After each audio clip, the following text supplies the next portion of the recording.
हरे कृष्णा जी। तो कल हमने थोड़ा प्रकाश डाला था कि जैसे कि राजा के गुणों के विषय में बताया जा रहा था कि जो है, जो श्रृंगी बालक थे, ब्राह्मण बालक, वो महाराज परीक्षित को डांट रहे थे उनकी गलती के लिए।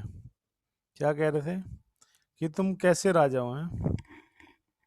तुम्हारी हिम्मत कैसे हुई मेरे पिताजी को, हमारे पिताजी को, ब्राह्मण को कैसे हिम्मत हुई तुम्हारी। तो यहाँ पर बता रहे थे कि कैसे कैसे राजा होना चाहिए वास्तव में, और राजा का क्या गुण होना चाहिए। और राजाओं का कहीं यहाँ पर नाम लिया था हमने, कहीं राजाओं के गुणों के विषय में बताया था। प्रभु श्री रामचंद्र जी के गुणों के विषय में बताया था। प्रभु श्री रामचंद्र जी किस प्रकार से पूरी तरह से मर्यादा पुरुषोत्तम थे और कैसे अपनी प्रजा का ध्यान रखते थे। साथ ही साथ हमने बताया था कि जो अन्य जो जिस प्रकार से वीर विक्रमादित्य का हमने बताया था। वीर विक्रमादित्य के लिए तो फिर पूरा एक मीटिंग ही पूरी हो गई थी उनके भाई भरतरी के लिए। किस प्रकार से राजा का होना चाहिए, कौन कौन से गुण होने चाहिए, ये सब महान प्रतापी राजा वे हैं, उनके विषय में बताया जा रहा है कि किस प्रकार से वो जो है प्रजा को अपने पुत्र के समान प्रेम करते थे, उनको पुत्र के समान मानते थे। तो एक राजा का कैसे कर्तव्य होना चाहिए, और तुम कैसे राजा हो, समझ में नहीं आती क्या जरा सी बात की कर्तव्य का पालन नहीं तुम लोग कर रहे हैं। इस तरह से जो है मतलब श्रृंगी ऋषि जो है डांट रहे इस प्रकार से। जब मतलब तो ये सब कुछ हुआ, बहुत सारा कुछ बोला गया। तो भगवान के जो महान भक्त होते हैं वो हमेशा बड़े ध्यान से सुनते रहते हैं, अपनी गलती को भी सुनते हैं। वास्तव में संसार में हमें अपनी अच्छाई सुनने का तो शौक है ही, जगत में हर कोई अपने विषय में अच्छी चीजें सुनना चाहता है। लेकिन जरूरी नहीं कि भक्ति करते समय आपका मतलब सम्मान ही सबको करेंगे। भक्ति करती नहीं है, गौरांग फू बताते हैं कि हमारे जीवन में कभी कष्ट नहीं आएंगे, हमारे जीवन में कभी समस्या नहीं आएगी, हमारा अपमान नहीं होगा, हम पदच्युत नहीं होंगे, सब कुछ आएगा जीवन में। भक्ति करते हुए समस्या आ सकती है जीवन में, क्योंकि हम गलत विज्ञापन नहीं करना चाहते, हम गलत नहीं बताना चाहते। क्योंकि अगर हम किसी को बताएं नहीं नहीं आपके जीवन में सब ठीक हो जाएगा, अच्छा कुछ ऐसा कुछ होगा नहीं, और कल कुछ समस्या आएगी तो उसकी श्रद्धा टूट जाएगी। तो उनको पहले ही बताना होता है। जैसे सैनिक होते हैं, जब ट्रेनिंग होती है तो उनको ये नहीं कहा जाता हाँ तुम आराम से रहना, वहाँ पार्टी करना, बॉर्डर पे बैठ के खूब खेलना जाना, बराबर में ही तुम्हारे ताऊ का घर है उधर सीमा पार करके, छोटे चाचा जो है ना पाकिस्तान, उनके यहाँ भी चल जाना कभी कभी, जाके रसगुल्ले समोसे खीर वगैरह खा लेना, सेवई खा लेना जाके। ईद उधर मना लेना, दिवाली इधर मना लेना। और जो है खूब एंजॉय करना, खूब अच्छा वहीं पर अपना एक घेर बना लेना, एक घर बना लेना, और जो है मकान बना करके वहीं फैमिली के साथ सेटल हो जाना बॉर्डर पे, लाइन ऑफ कंट्रोल पे, एलओसी पे। नहीं, ये चीज़ें नहीं बताई जाती। क्या बताया जाता है कि सामने दुश्मन है और उसको तुम्हें मारना है, यदि तुम उसको नहीं मारेंगे वो तुम्हें मारेगा, सीधी सी बात है। क्योंकि तुमने जो है मतलब सिलेक्शन नहीं होगा वहां पर, यहाँ तक सिलेक्शन है, अर्थात बॉर्डर पर जाने से पहले आप स्वतंत्र हो, उसको छोड़ सकते हो, जरूरी नहीं। लेकिन अगर आप वहां पर एक बार पहुंच गए तो आपको अपने कर्तव्य पालन करना ही पड़ेगा। ठीक इसी तरह से जब तुम एक राजा हो तो तुम्हारे लिए भागने का कोई विकल्प नहीं है, और तुम्हें प्रजा की सेवा करनी ही पड़ेगी, इसके अलावा और कुछ हो ही नहीं सकता जगत में। तो ये बहुत सारे हमने साथ ही साथ जो है बताया था आपका चंद चंद वो सॉरी महर्षि कालिदास जी के द्वारा लिखा गया एक महाकाव्य है, सुना होगा। हम अब मतलब एक महाकाव्य कल बताया था हमने कि उसमें एक बार एक राजा के द्वार पर एक गरीब व्यक्ति जाता है रात के 1:30 बजे, और जाके वो जो पियोन है, जो कमांडो जो खड़ा है गेट पर, उससे कहता है कि मुझे राजा से मिलना है।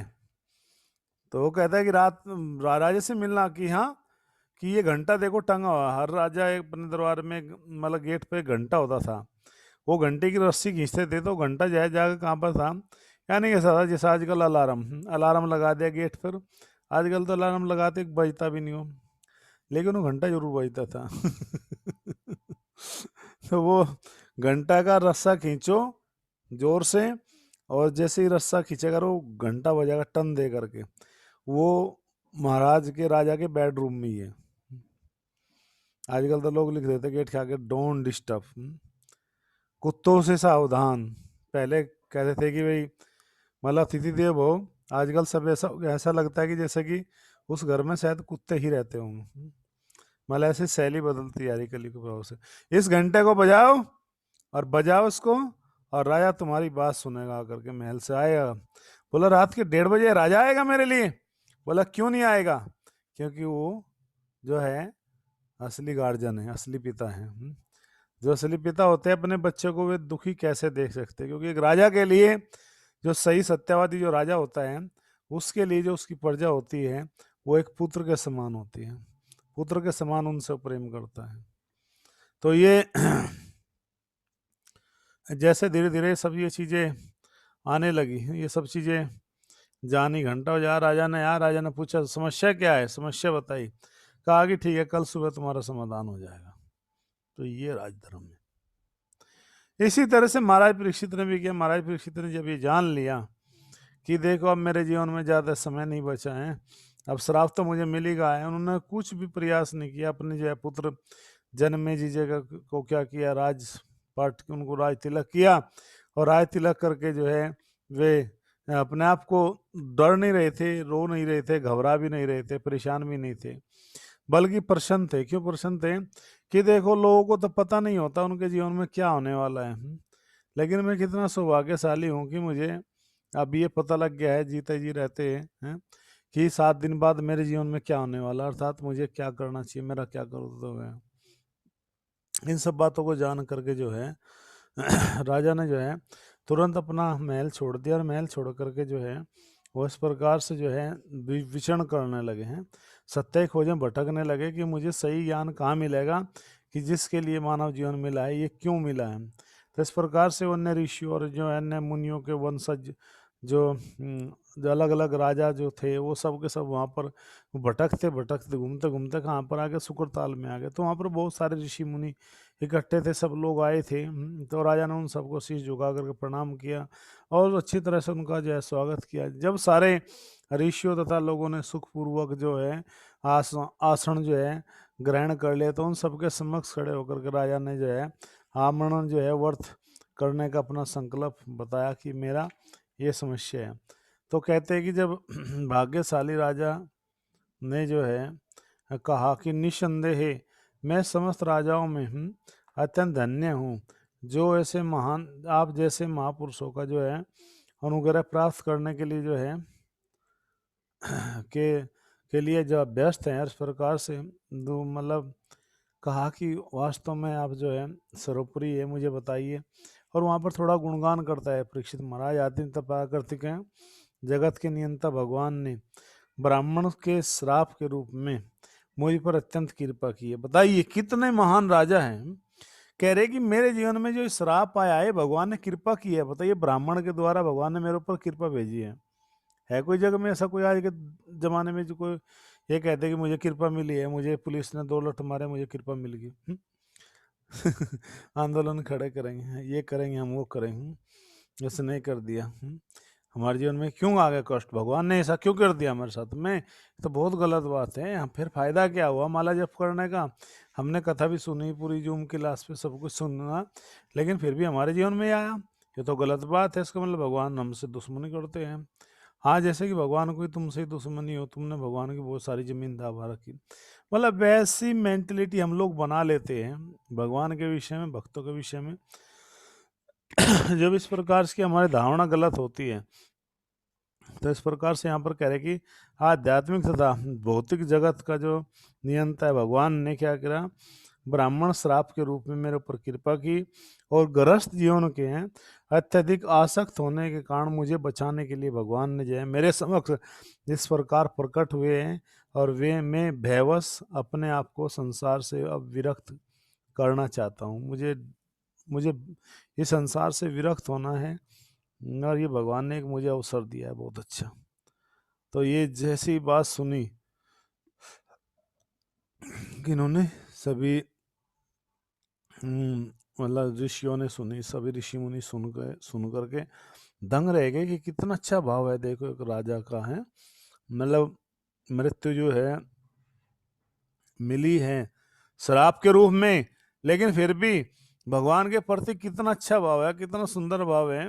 हम तो हो तो लोग रोए चिल्लाए तड़पे हैं, भगवान हमने तुम्हारा क्या बिगाड़ा है, तुमने हमारे साथ में ऐसा क्यों किया, हम तो बहुत अच्छे भक्त है, बहुत अच्छी क्वालिटी के भक्त है, हम हमारी पहचान नहीं हो पाया आज तक आपको। प्रभु जी कैसी बात करते हो आप हैं, अरे हमारा गुणगान तो सुनो, आप हमारे मुख से सुन लो, हम कितने अच्छे भक्त हैं।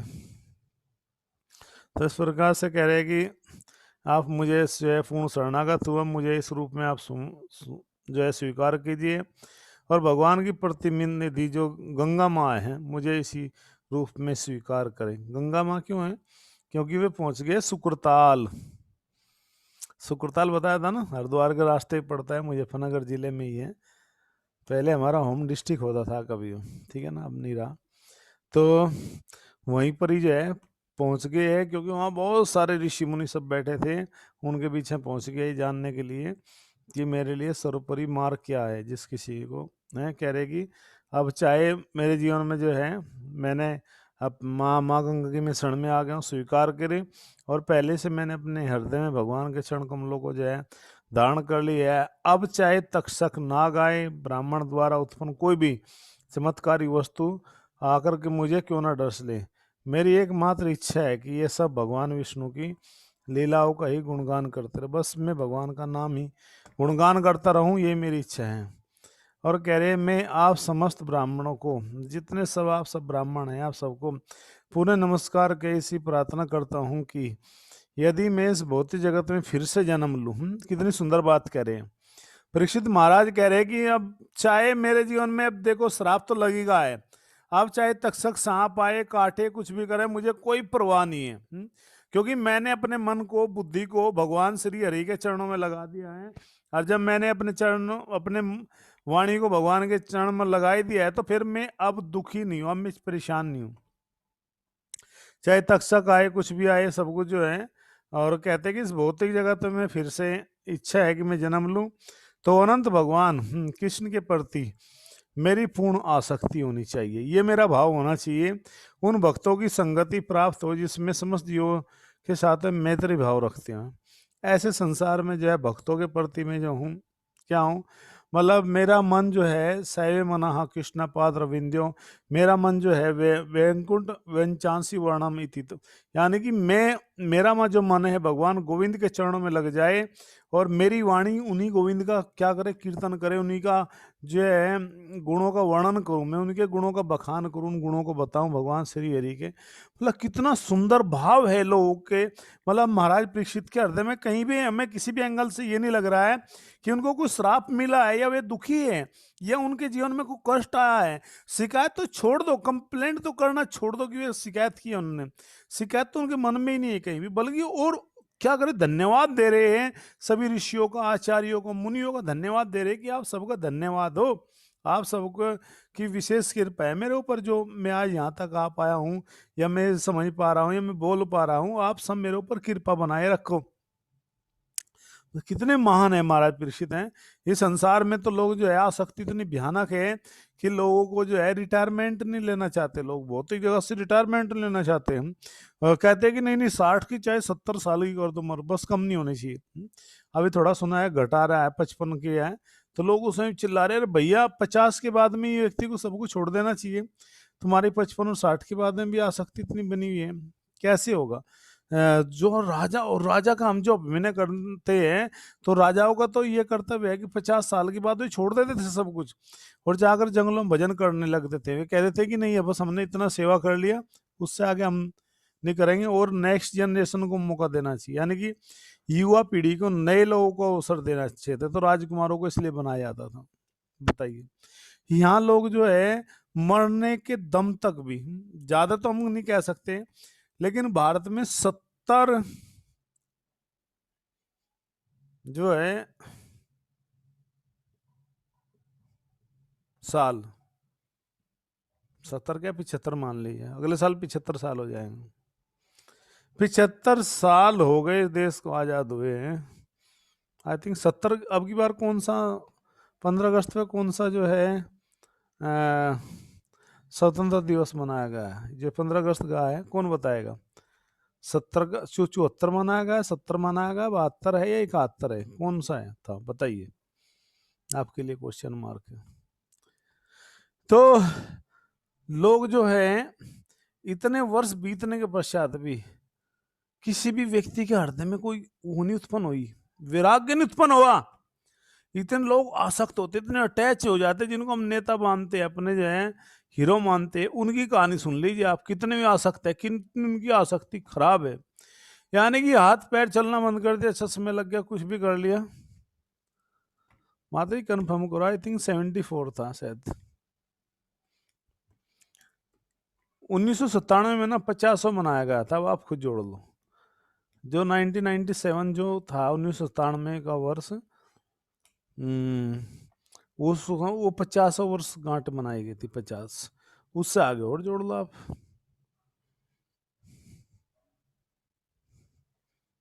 तिहत्तर ही था क्या? सॉरी, मैं 74 समझ रहा था। चलिए खैर, कोई बात नहीं ना। अनुपमा मुदगल माता जी कह रही 74। अब किसकी बात माने?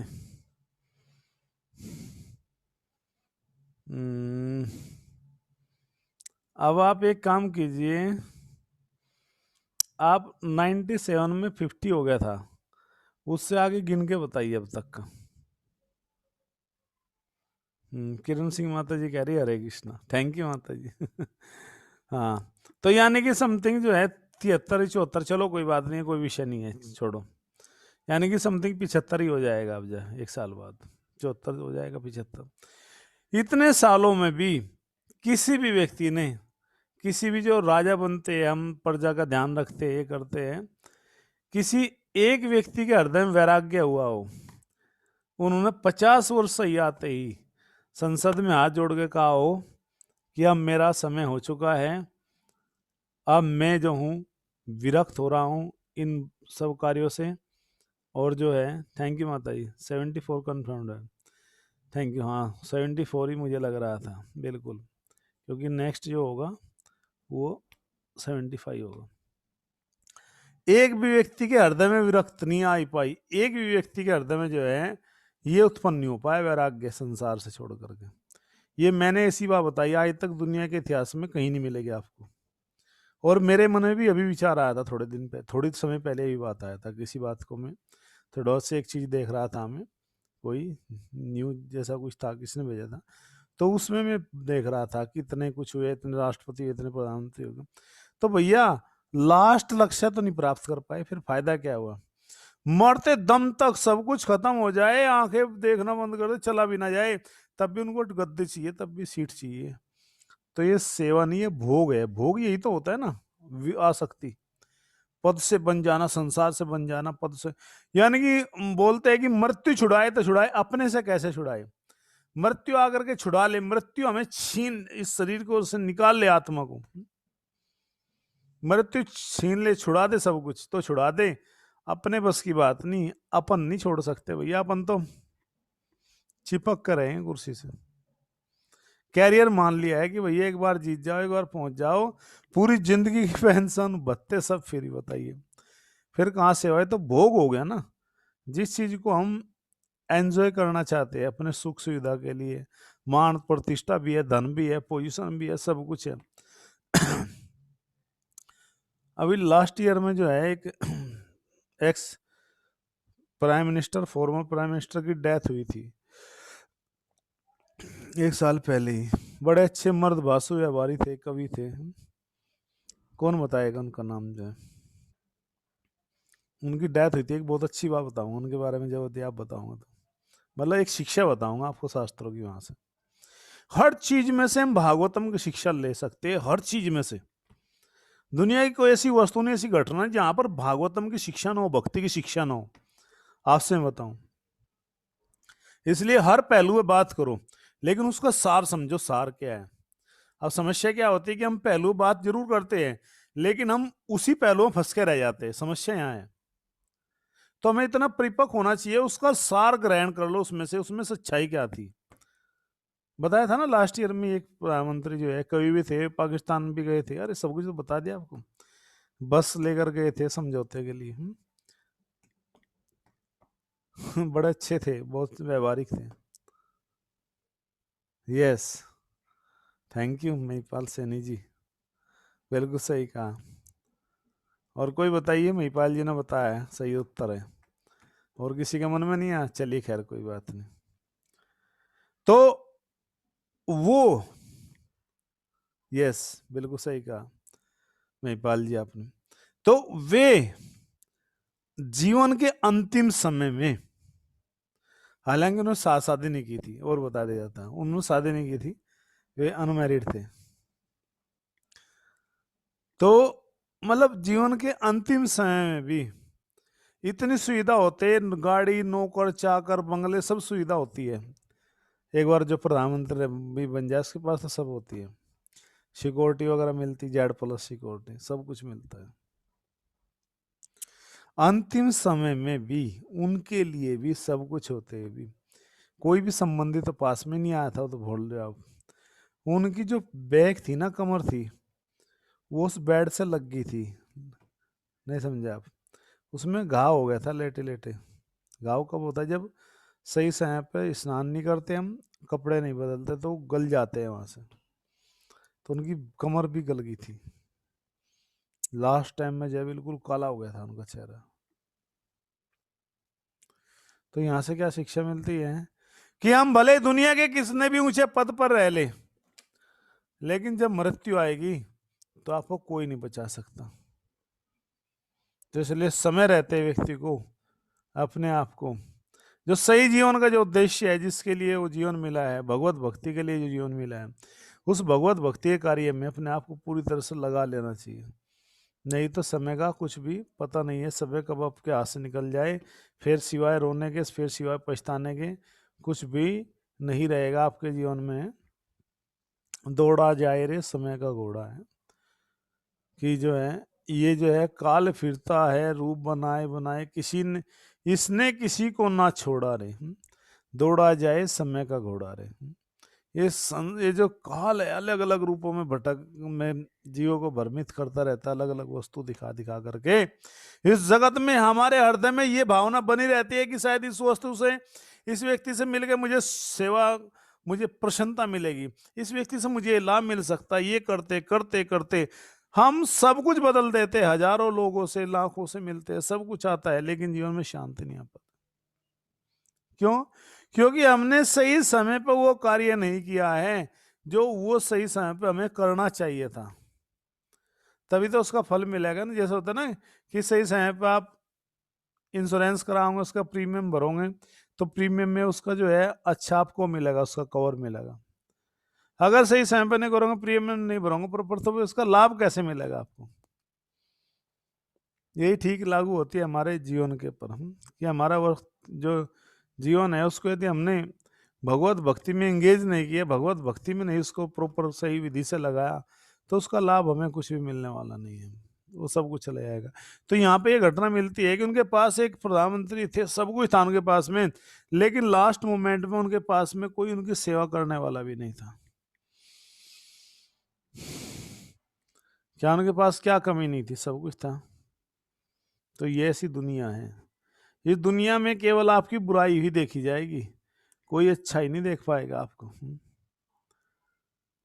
अभी कुछ समय पहले किसी एक भक्त है, डिवोटी है, उससे मेरी अक्सर अगर बात होती रहती है, तो उसके बारे में मुझे किसी ने बताया कि प्रभु जी वो जो भक्त था, वो जो है वो ऐसा है, अब वो अब अच्छा नहीं है, उसका जीवन थोड़ा ठीक नहीं है, अब शुद्ध नहीं है, न पवित्र है, अब इधर उधर कुछ इधर अटैच हो गया है, मतलब ऐसे ही अपोजिट जो है, मतलब किसी स्त्री से, ऐसे कुछ, मतलब काफ़ी कुछ बताया उसके विषय में।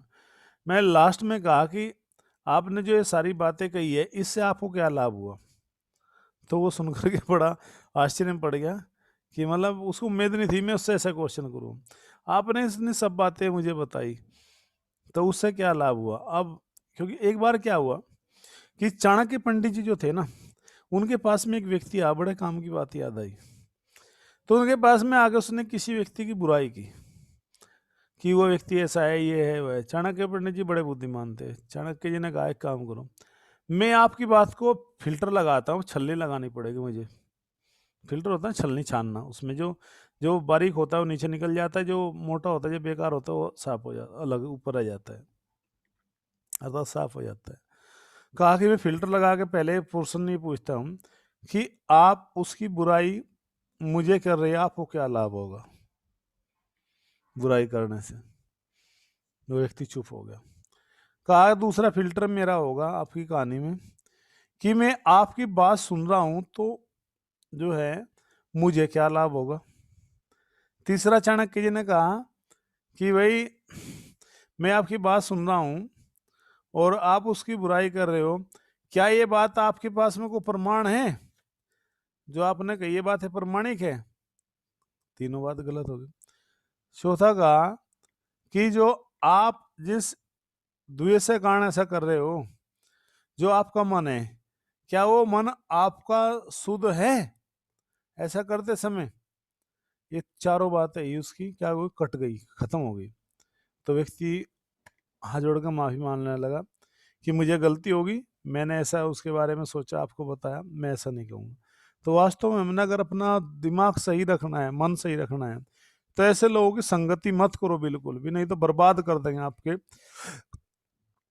भक्ति के पथ को बेकार कर देंगे।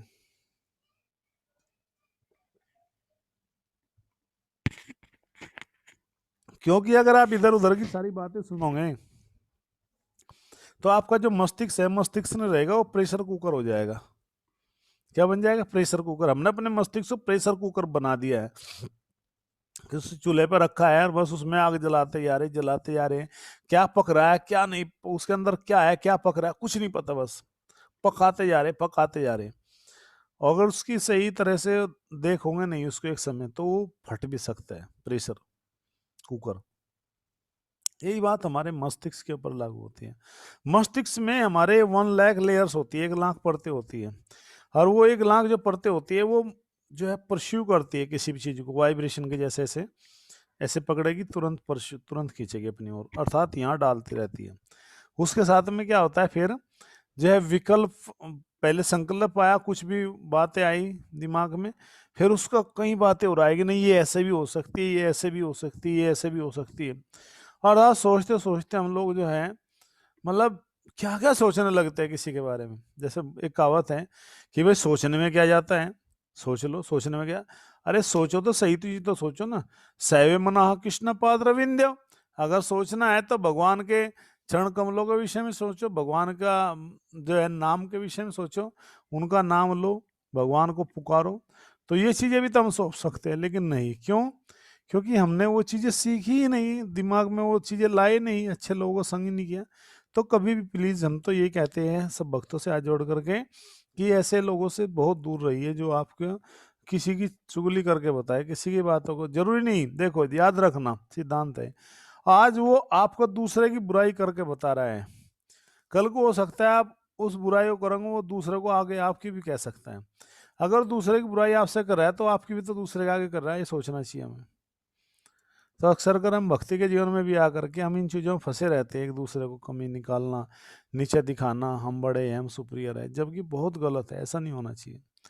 तो ये गुण भक्ति में ले जाने वाले हैं, जब हम इन चीज़ों को, जो कलमश है हमारे मन में से, उसको हटा देंगे और भगवान के पवित्र नाम कह दिए, हम क्या करेंगे, आस्वादन करते, उसको ग्रहण करते हैं। तो इस प्रकार से जो है परीक्षित महाराज ने भी ये सब चीज़ें हटा दी। सब लोग कुछ करे, कोई कुछ करे, उन्होंने बस दिमाग में एक ही बात रखी कि भाई मुझे तो भगवान की जो है भक्ति करनी है, और बस ये पता करना है कि भगवान वास्तव में जो है कैसे प्राप्त होंगे। सब ऋषि मुनि से उन्होंने यही बात की है, और कह रहे कि मेरे हरदम भगवान, चाहे कोई एकमात्र मेरी इच्छा ही है कि मैं उनकी गुण लीलाओं का आस्वादन कर सकूं, अब चाहे मेरे जीवन में कुछ भी स्थिति क्यों ना हो, लेकिन मैं जो है उन भगवान श्री हरि को छोड़ नहीं सकता।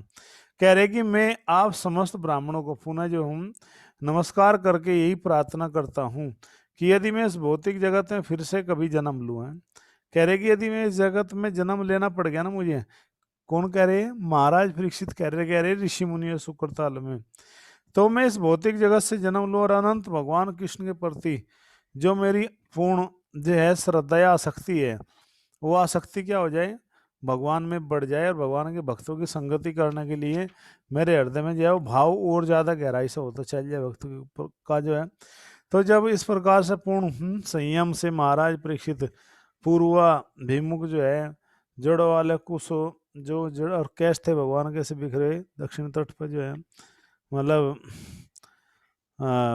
जो है वे महाराज जो है परीक्षित चल दिए इस प्रकार से उन्होंने, और साम्राज्य को अपने जो है पुत्र को सौंप दिया जन्मे जी को। इस प्रकार से जो है परीक्षित महाराज जो है आमरण अनशन के लिए जो है फिर क्या हो गए, बैठ गए, भाई जो भी कुछ होगा यहीं पर ही सब कुछ आएगा, भगवान से ही प्रार्थना करते, भगवान ही हमें क्या करेंगे, जब बुद्धि प्रदान करते हैं। और इस प्रकार से जो है वहाँ पर बहुत सारे वाद्य यंत्र वगैरह बज रहे थे उनके सम्मान में। लेकिन वे कह रहे कि जहाँ पर एकत्र हुए ऋषि मुनि हैं, भगवान परीक्षित महाराज परीक्षित के निर्णय को जो है उन्होंने कहा, सब ऋषियों ने कहा कि हाँ ये अच्छा है भाई, तुम भगवान से ही प्रार्थना करो, भगवान ही आपकी रक्षा करेंगे, भगवान ही आपको प्रेरणा देंगे कि कौन सा कार्य है जो है आपको करना चाहिए, आपके लिए जो सर्वोपरि जो साधन है वो भक्ति का, वो क्या है ये भी पता करो आप।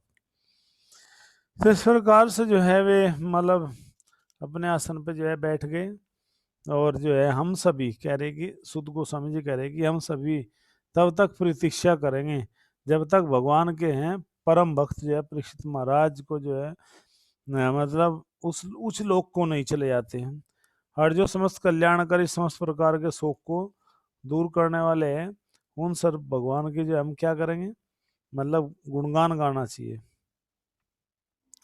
अब ऋषि मुनियों ने भी थोड़ी सी यहाँ पर प्रसन्नता करी कि ये तुम बहुत अच्छे सुमधुर हो और सार्थक यथार्थ रूप को प्रस्तुत करते हो, आपके जो भगवान के प्रति आपके हृदय में जो प्रेम है, जो आसक्ति है, वो और अच्छी तरह बढ़े, क्योंकि आप जो है एक बहुत ही पुण्यवान और प्रतापी राजा है। इस प्रकार से जो है तो परीक्षित महाराज जो है पहुंच गए हैं ऋषि मुनियों के सभा में, कहाँ पर, सुकुरताल में, और कह रहे हैं कि हे ऋषिवरों, विश्वासघात पात्र जो है, विश्वास जो करते हैं ऐसे लोग संसार में, अब मैं वर्तमान के विषय में घूम रहा हूँ, कृपया करके मुझे विचारों से जो है कि जो है मुझे मेरे जो विचार है भगवान के जो है जीवन से मेल खाए, अर्थात जो मैं कहना चाहता हूँ भगवान तक वो संदेश जरूर पहुँचना चाहिए, और जब संदेश पहुँचेगा तो आप और हम बहुत अच्छी तरह प्रसन्न हो सकते हैं। तो इस प्रकार से उदासीन होकर के जो है वे परीक्षित महाराज जो है बैठ गए, और इस प्रकार से वेद व्यास जी के पुत्र की आयु केवल जो है बता रहे कि केवल 16 वर्ष थी। उनके पांव, हाथ, जंघाएं, भुजाएं, कंधे, ललाट, शरीर के अन्य अंग जो है अत्यंत सुकोमल और सुगठित थे। बहुत सुंदर शरीर था उनका। उनका मुखमंडल अत्यंत आकर्षक था, और उनकी गर्दन जो है सुगठित एवं जो है क्या करें सुगठित थी, और जो है संग जैसी सुंदर जो गर्दन थी, किसकी थी, सुखदेव महाराज जी की। अर्थात सुखदेव जी जो है जन्म लेते हमने बताया था कि वो हिमालय में चले गए थे। जब हिमालय में चले गए तो हिमालय में रह करके उन्होंने खूब क्या किया, तपस्या किया, भजन किया। अब भगवान ने जो है उनके हृदय में, जैसे उनकी जो है 12 वर्ष की जो है क्या हुई, मतलब एक जो एक समय जो अवधि दी गई थी उस समय, तो वही महाराज परीक्षित जो है बड़े जो है मनोवेग से बैठे थे कि भाई ये जो है सुखदेव गोस्वामी जी आए, क्योंकि भगवान की इच्छा से ही आए थे।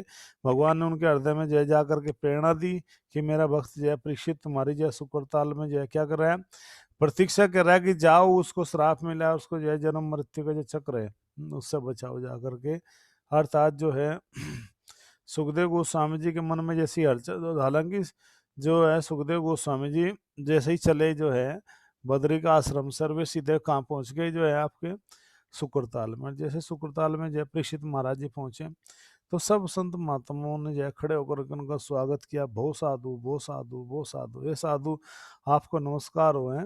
और सब लोग, जितने भी सब लोग वहां पर जो है थे, मतलब परीक्षित महाराज के सामने जो बैठे थे ऋषि मुनि सब लोगों ने जो है एक ही मन से प्रार्थना की कि हे राजन, अब जो भी सुझाव जो है कौन देंगे परीक्षित महाराज को जो है जो देंगे सुखदेव गोस्वामी जी।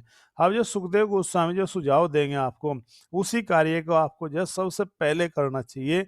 वो कार्य सबसे अधिक महत्वपूर्ण है आपके लिए, क्योंकि ये जो सब कार्य है ये सब के सब और अन्य लोग भी कर सकते हैं। वो आपको जो है जल्दी से जल्दी और अधिक से अधिक क्या करना चाहिए, जैसा आपको श्राप मिला है 7 दिन में जय मरने का, यदि आप इस कथा को अच्छी तरह सुनते हो, पूरे मन योग से सुनते हो, पूरा मन ध्यान लगा करके जो है, तो आपको बहुत लाभ होने वाला है। तो सबके सब लोग बैठ गए और फिर जो है सुखदेव गोस्वामी जी ने क्या किया कि जो है कथा सुनानी शुरू की सभी ऋषि मुनियों को।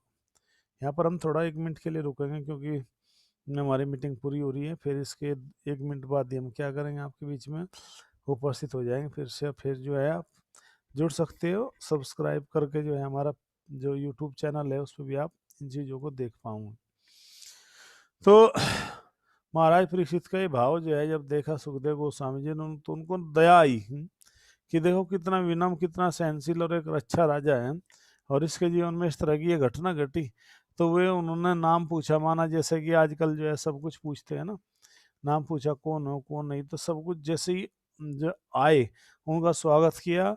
और महाराज परीक्षित ने हाथ जोड़ करके ही प्रश्न किए कि जिस किसी के जीवन में जो है 7 दिन बचे हो, जीवन में 7 दिन बचे